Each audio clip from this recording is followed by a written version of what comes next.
Dear students, इससे पिछले lectures के अंदर हमने ह्यूमंस के यूरिनरी सिस्टम को पढ़ा, फिर उसके बाद हमने किडनीज के स्ट्रक्चर को देखा, नेफ्रॉन के स्ट्रक्चर्स को देखा। आज के लेक्चर के अंदर हम ह्यूमन यूरिनरी सिस्टम के अंदर स्टडी करने जा रहे हैं यूरिन फॉर्मेशन के मैकेनिज्म को, कि किडनी, नेफ्रॉन हमने पढ़ा था कि इनका जो बेसिक फंक्शन है that is filtration of the urea from blood and other waste materials and urine formation. तो हम डिटेल से इस मैकेनिज्म को पढ़ेंगे कि नेफ्रॉन यूरिन की फॉर्मेशन के अंदर किस तरह से रोल प्ले करता है। लेकिन आपने याद रखना है कि किडनीज और नेफ्रॉन्स ये इसके अलावा और भी डिफरेंट फंक्शंस के अंदर इन्वॉल्व होते हैं। तो सबसे पहले हम इन मजीद फंक्शंस को देख लेते हैं। यूरिन फॉर्मेशन का मतलब ये है कि kidneys and nephrons are involve in excretion, removal of waste materials from the body. उसके साथ साथ these are also involve in osmoregulation, they regulate level of water and solute within the body. तो इसीलिए kidneys को हम ऑस्मोरेगुलेटरी organs का नाम भी देते हैं। एक्सक्रीटरी ऑर्गन्स तो कहते ही हैं, उसके अलावा ऑस्मोरेगुलेटरी ऑर्गन्स भी इनको कहा जाता है। और ऑस्मोरेगुलेशन का मतलब यह है कि these are involve in homeostasis. इसके साथ मजीद आपने याद रखना है कि वाटर और सॉल्ट्स के लेवल को मेंटेन करने का मतलब यह है कि kidneys and nephrons these are involve in the regulation of blood volume and blood pressure, इसकी रेगुलेशन के अंदर भी इन्वॉल्व होंगे। किडनीज का जो एक और इम्पॉर्टेंट फंक्शन है वो है इरिथ्रोपोइसिस के अंदर। यहां से एक हार्मोन रिलीज होता है that is called as erythropoietin, and this erythropoietin promotes the process of RBCs production। और इसीलिए अगर किडनी फेलियर होता है तो there will be the impact on the red blood cells. उन पेशेंट्स को जिनमें रीनल फेलियर हो उनको एनीमिया भी साथ होता है। इसके साथ साथ आपने याद रखना है कि nephrons and kidneys are also involve in maintaining the pH of the blood. और पीएच मेंटेन करने का मतलब है कि these are involve in acid base balance. तो ये आपने एक तो जनरल ब्रॉडर फंक्शंस याद रखने हैं नेफ्रॉन्स के, लेकिन जो मेजर फंक्शन नेफ्रॉन का होगा that is filtration of the waste materials from the blood and its conversion into the urine. उसको हम डिटेल से पढ़ेंगे कि वो प्रोसेस कैसे होता है और इसमें कौन कौन से स्टेप्स फर्दर इन्वॉल्व होंगे। तो ये हमारे सामने नेफ्रॉन मौजूद है। नेफ्रॉन को हमने जनरली दो पार्ट्स में डिवाइड किया था, रीनल कार्पसल और रीनल टिब्यूल। रीनल कार्पसल के अंदर मौजूद था ग्लोमेरुलस और बोमैन्स कैप्सूल, जबकि रीनल टिब्यूल्स के अंदर पीसीटी, लूप ऑफ फेनले, डीसीटी और उसके बाद मौजूद थी कलेक्टिंग टिब्यूल। तीन मेजर स्टेप्स हैं जो यूरिन की फॉर्मेशन के अंदर इन्वॉल्व होते हैं। इनमें से फर्स्ट स्टेप को हम कहते हैं प्रेशर फिल्ट्रेशन। जैसा कि नाम से पता चल रहा है कि यहां पर ब्लड की फिल्ट्रेशन होगी, यानी ब्लड से सब्सटेंसेस निकलकर नेफ्रॉन के अंदर आ जाएंगे। और इस प्रोसेस को रेगुलेट करने में जो मेन इवेंट इन्वॉल्व हो रहा होगा that will be the pressure. अब वो प्रेशर कौन सा है? That will be the hydrostatic pressure that is generated by different components present at the level of renal corpuscle। तो इस पहले स्टेप को हम प्रेशर फिल्ट्रेशन कहते हैं। We also call it as ultra filtration. ये दो नाम इसके लिए यूज किए जाते हैं। अब इस प्रेशर फिल्ट्रेशन के अंदर कौन से फैक्टर्स इन्वॉल्व होंगे, इसकी एग्जैक्ट लोकेशन क्या होगी, उसको आपने याद रखना है। ये चंद एक पॉइंट्स हैं जो प्रेशर फिल्ट्रेशन से रिलेटेड हैं, रेलिवेंट हैं। मैंने इसकी लोकेशन आपको बता दी है कि प्रेशर फिल्ट्रेशन की साइट क्या होगी, रीनल कार्पसल होगी। यहां पर डिफरेंट सब्सटेंसेस ब्लड से मूव करके फिल्टर होकर बोमैन्स कैप्सूल में आ जाएंगे और बोमैन्स कैप्सूल में हम इसको नाम देंगे ग्लोमेरुलर फिल्ट्रेट का। ये वो फिल्ट्रेट है जो यहां पर डेवलप हुआ है। अब इस ट्रांसफर के अंदर जो बेसिक फैक्टर्स इन्वॉल्व होते हैं उनमें से one factor is higher blood pressure. इस ग्लोमेरुलस के लेवल पर ब्लड प्रेशर हाई होता है and this higher pressure forces different substances to move out of blood. और ब्लड से निकलकर वो फिल्टर होकर बोमैन्स कैप्सूल में पहुंच जाते हैं। तो ब्लड प्रेशर एक फैक्टर है। दूसरा इंपॉर्टेंट फैक्टर है decreased diameter of efferent arterioles. ये हमने प्रीवियसली पढ़ा था कि एफरेंट का डायमीटर ज्यादा होता है, इफरेंट का डायमीटर कम होता है, तो इसलिए ब्लड ग्लोमेरुलस पे स्टे करता है, यहां पर प्रेशर बिल्ड होता है और ये प्रेशर इन सब्सटेंसेस को मूव करवाता है इनटू द बोमैन्स कैप्सूल। इसी तरह से आपने याद रखना है कि यहां पर जो ब्लड कैपिलरीज मौजूद होती हैं, these are highly porous and these have tortuous nature, इनमें टर्न्स मौजूद होते हैं। अब हाईली पोरस नेचर होने का फायदा क्या होगा? लीकेज ज्यादा होगी। तो डिफरेंट सब्सटेंसेस यहां से ज्यादा अमाउंट में लीक होते हैं as compare to other parts of our body, और उसकी रीजन क्या है? क्योंकि यहां पर फिल्ट्रेशन का प्रोसेस होना है। इसके साथ साथ आपने याद रखना है कि इस रीनल कार्पसल के लेवल पर पोडोसाइट्स मौजूद होते हैं। पोडोसाइट्स क्या हैं? These are finger like projections from the epithelium of the Bowman's capsule. और इन पोडोसाइट्स का जो एक मेन फंक्शन आपने याद रखना है कि these increase the surface area for the process of this filtration. ये फिल्टर का काम तो करते ही हैं, लेकिन उसके साथ साथ इन्होंने सरफेस एरिया को इंक्रीज करना होता है। जैसा कि मैंने आपको पहले बताया कि यहां पर जो तमाम सब्सटेंसेस फिल्टर होकर बोमैन्स कैप्सूल में पहुंचेंगे, उनको हम कलेक्टिवली ग्लोमेरुलर फिल्ट्रेट का नाम देंगे। अगर आपसे क्वेश्चन ये पूछा जाए कि ग्लोमेरुलर फिल्ट्रेट की कंपोजिशन कैसी है, तो हम कहेंगे कि it is similar to plasma minus plasma proteins. आपको पता है कि ब्लड के दो कंपोनेंट्स होते हैं, प्लाज्मा और ब्लड सेल्स। तो इस ग्लोमेरुलर फिल्ट्रेट के अंदर ब्लड सेल्स नहीं होंगे और उसके अलावा प्रोटीन्स भी नहीं होंगी, इसलिए हमने टर्म यूज किया है कि इसकी कंपोजिशन कैसी है? प्लाज्मा माइनस प्लाज्मा प्रोटीन्स की। बाकी प्लाज्मा के अंदर जितने भी कंपोनेंट्स हैं, लाइक वाटर है, सॉल्ट्स हैं, ग्लूकोज है, अमीनो एसिड्स हैं, वाइटामिन्स हैं, वेस्ट मटेरियल्स हैं, वो सारे के सारे अल्टीमेटली इस फिल्ट्रेट का हिस्सा बनेंगे।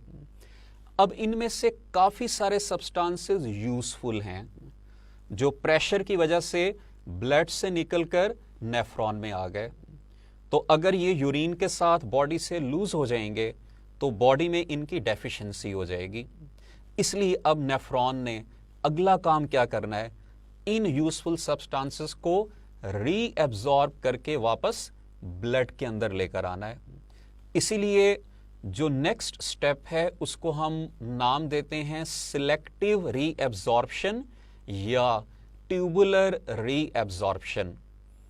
ठीक है, इसका सिलेक्टिव रीएब्जॉर्प्शन का मतलब क्या होगा कि यहां पर रीएब्जॉर्प्शन होगी और किसकी? सिलेक्टेड सब्सटेंसेस की। ट्यूबुलर रीएब्जॉर्प्शन इसको क्यों कहते हैं? Because this reabsorption occurs at the tubular part of the nephron. और आपने ट्यूबुलर पार्ट्स के अंदर पढ़ा है कि सबसे पहले प्रॉक्सिमल कन्वोल्यूटेड ट्यूब्यूल आती है, फिर लूप ऑफ फिनले, फिर डिस्टल कन्वोल्यूटेड ट्यूब्यूल। यहां पर रीएब्जॉर्प्शन होगी और इसके अलावा कलेक्टिंग डक्ट के लेवल पर भी रीएब्जॉर्प्शन होगी। तो आपने ये एक तो रीजन याद रखनी है कि हम इसको सिलेक्टिव रीएब्जॉर्प्शन या ट्यूबुलर रीएब्जॉर्प्शन का नाम क्यों देते हैं। मैंने इसकी लोकेशन आपको बता दी है कि ये प्रोसेस कहां पे होगा? रीनल ट्यूब्यूल्स के लेवल पर। रीनल ट्यूब्यूल्स आपने पढ़ ली हैं। यहां पर डायरेक्शन क्या होगी? ये डिफरेंट सब्सटेंसेस फिल्ट्रेट से यानी नेफ्रॉन से मूव करेंगे बैक टू द ब्लड। और आपने याद रखना है कि maximum reabsorption occurs at the level of proximal convoluted tubule. Glucose यहां पर 100% रीएब्जॉर्ब हो जाता है। इसी तरह से वाटर भी मैक्सिमम अमाउंट में मोर देन 80% अप्रोक्सीमेटली ये यहां पर रीएब्जॉर्ब हो जाता है। साल्ट्स की रीएब्जॉर्प्शन होती है। इसी तरह से यहां पर अमीनो एसिड्स रीएब्जॉर्ब होते हैं, वाइटामिन्स रीएब्जॉर्ब होते हैं। तो आपसे अगर कोई भी क्वेश्चन पूछा जाता है कि मैक्सिमम रीएब्जॉर्प्शन कहां पर हो रही है? पीसीटी के लेवल पर। वाटर की मैक्सिमम रीएब्जॉर्प्शन कहां पर हो रही है? पीसीटी के लेवल पर। ग्लूकोज की मैक्सिमम रीएब्जॉर्प्शन कहां पर हो रही है? पीसीटी के लेवल पर। और इसी लेवल पर कुछ वेस्ट मटेरियल्स भी वापस रीअब्जॉर्ब हो जाते हैं, लाइक यूरिया की भी कुछ अमाउंट वापस ब्लड के अंदर पहुंच जाएगी। उसके बाद नेक्स्ट पार्ट आ जाएगा descending limb of loop of Henley. आपने पढ़ा था कि इसको हम थिन लिम्ब का नाम भी देते हैं, और आपने इंपॉर्टेंट कैरेक्टर याद रखना है कि this is permeable to water. यहां से वाटर की रीएब्जॉर्प्शन होगी और उसके साथ साथ अल्टीमेटली साल्ट्स भी रीएब्जॉर्ब होंगे। जहां पे वाटर है उसके साथ सॉल्ट्स भी मूव करेंगे कुछ अमाउंट में। उसके बाद आ जाएगा असेंडिंग लिम्ब। असेंडिंग लिम्ब का हमने पढ़ा था कि इसका मेनली जो पोर्शन है वो थिक है, और this thick portion is impermeable to water. यहां से वाटर रीअब्सॉर्ब नहीं होगा, यहां पे सॉल्ट्स की रीअब्सॉर्प्शन होती है। मेनली आपने याद रखना है कि इस पोर्शन के लेवल पर सोडियम का अपटेक होता है under the influence of aldosterone, वो हम आगे अभी डिटेल में पढ़ेंगे। उसके बाद नेक्स्ट पार्ट आ जाएगा डीसीटी। डीसीटी और कलेक्टिंग डक्ट्स या कलेक्टिंग ट्यूब्यूल्स के लेवल पर मजीद वाटर की रीअब्सॉर्प्शन होगी, और ये भी हम आगे डिटेल में पढ़ेंगे कि डीसीटी और कलेक्टिंग ट्यूब्यूल्स के लेवल पर जो रीअब्सॉर्प्शन हो रही है that will be under the influence of anti diuretic hormone. तो डीसीटी के एंड पर जब ये फिल्ट्रेट पहुंचेगा, now we will call it as urine. यहां से ये urine collecting tubules, collecting ducts, और फिर उस तमाम पैसेज को फॉलो करते हुए बॉडी से बाहर रिलीज हो जाएगी। तो यहां पर हमने बेटा इस यूरिन फॉर्मेशन के मैकेनिज्म को पढ़ा है। उसके दो स्टेप्स हमने अब तक पढ़े हैं। कौन से हैं? प्रेशर फिल्ट्रेशन और ट्यूबुलर रीअब्सॉर्प्शन। तीसरा इंपॉर्टेंट स्टेप जो नेफ्रॉन के लेवल पर होता है वो है ट्यूबुलर सिक्रीशन। अब इसके भी नाम से आपको पता चल रहा है कि ये प्रोसेस कहां पर होगा? ट्यूबुलर पोर्शन के लेवल पर। सिक्रीशन का मतलब है कि ट्यूब्यूल की एपिथेलियम से डिफरेंट सब्सटेंसेस सीक्रेट होंगे। कहां पर सीक्रेट होंगे? Into the lumen of the tubule. इसलिए इस प्रोसेस को हम कह रहे हैं ट्यूबुलर सिक्रीशन। तो आपने पहला पॉइंट क्या याद रखना है कि ये प्रोसेस कहां पर हो रहा है? रीनल ट्यूब्यूल्स के लेवल पर। जैसे आपकी बुक्स के अंदर अगर हम देखें तो उन्होंने इसको मेनली रिलेट किया हुआ है डिस्टल कन्वोल्यूटेड ट्यूब्यूल के साथ। डायरेक्शन क्या होगी? ये सब्सटेंसेस ब्लड से ट्यूब्यूल की एपिथेलियम में और एपिथेलियम से नेफ्रॉन की या ट्यूब्यूल की ल्यूमेन में एंटर हो जाएंगे। This process is highly selective in nature. हमने प्रेशर फिल्ट्रेशन में देखा था कि वहां पे काफी सारे सब्सटेंसेस बाहर आ गए। रीअब्सॉर्प्शन के अंदर काफी सारे सब्सटेंसेस सिलेक्ट होके रीअब्सॉर्ब हुए, लेकिन यूरिया जिसको रीअब्सॉर्ब नहीं होना चाहिए था वो भी हो गया। लेकिन ये जो ट्यूबुलर सिक्रीशन है this is highly selective process. यहां पर सिलेक्टेड सब्सटेंसेस को मूव करवाया जाएगा, और उन सिलेक्टेड सब्सटेंसेस के अंदर ज्यादातर आयंस मौजूद होते हैं, और उन आयंस में भी जो सबसे इंपॉर्टेंट है दीज आर हाइड्रोजन आयंस। अब ये हाइड्रोजन आयंस क्यों सीक्रेट होंगे? Ultimately to maintain the pH of the blood. अगर ब्लड के अंदर हाइड्रोजन आयंस की कंसंट्रेशन ज्यादा है तो यहां से ये सीक्रेट होके ट्यूब्यूल की ल्यूमेन में आएगा। इसको हम ट्यूबुलर सिक्रीशन का नाम देंगे। सो इसलिए आपने याद रखना है कि this process has significant role in the maintenance of the blood pH. तो ये तीन मेजर स्टेप्स होंगे यूरिन की फॉर्मेशन के अंदर। सबसे पहले प्रेशर फिल्ट्रेशन, उसके बाद सिलेक्टिव या ट्यूबुलर रीअब्सॉर्प्शन, और उसके साथ साथ ट्यूबुलर सिक्रीशन का प्रोसेस होगा। जब ये तीन प्रोसेस कंप्लीट हो जाएंगे यूरिन बन जाएगी, and this urine will pass outside the body. अब हम इस पूरे जो तीन स्टेप्स हैं यूरिन की फॉर्मेशन का जो प्रोसेस है उसकी एक छोटी सी एनिमेशन को देख लेते हैं, और उसके बाद फिर हम अपने क्वेश्चंस की तरफ चलेंगे।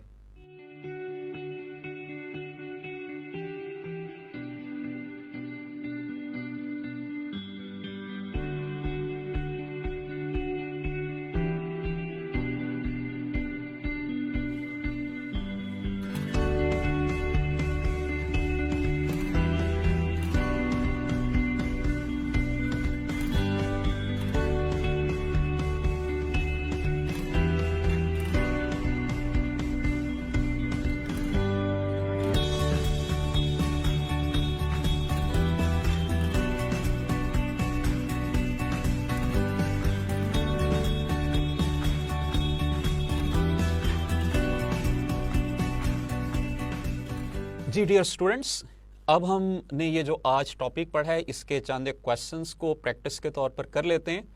पहला क्वेश्चन आपके सामने स्क्रीन पर मौजूद है। क्वेश्चन की स्टेटमेंट मैं पढ़ देता हूं। It is the site for pressure filtration.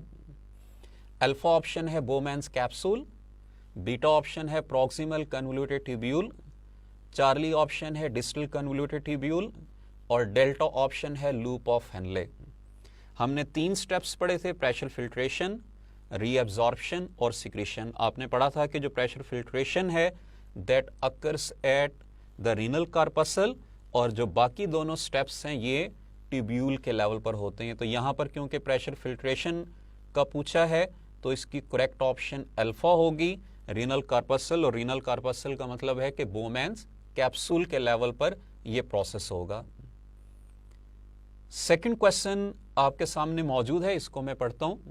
Question की स्टेटमेंट है glomerular filtrate does not contain alpha glucose, beta urea, Charlie water, delta albumin. अब ये भी हम पढ़ चुके हैं लेक्चर के अंदर कि ग्लोमेरुलर फिल्ट्रेट की कंपोजिशन कैसी है, प्लाज्मा माइनस प्लाज्मा प्रोटीन्स। तो यहां पर इन 4 ऑप्शंस के अंदर डेल्टा ऑप्शन के लेवल पर प्लाज्मा प्रोटीन मौजूद है, एल्बुमिन। नेक्स्ट क्वेश्चन की तरफ हम चलते हैं। क्वेश्चन नंबर 3 आपके सामने है, इसकी स्टेटमेंट देखिएगा। Which of the following is specifically involved in maintenance of blood pH? Alpha pressure filtration, beta selective reabsorption, Charlie tubular secretion और डेल्टा अल्ट्रा फिल्ट्रेशन। अल्फा और डेल्टा तो हो नहीं सकते क्योंकि ये दोनों एक ही प्रोसेस के नाम है, प्रेशर फिल्ट्रेशन और अल्ट्रा फिल्ट्रेशन। और हमने पढ़ा था कि पीएच की मेंटेनेंस के अंदर जिस स्टेप का सबसे इंपॉर्टेंट रोल है दैट इज ट्यूबुलर सिक्रीशन। तो इसलिए इस क्वेश्चन की करेक्ट ऑप्शन चार्ली होगी, दैट इज ट्यूबुलर सिक्रीशन।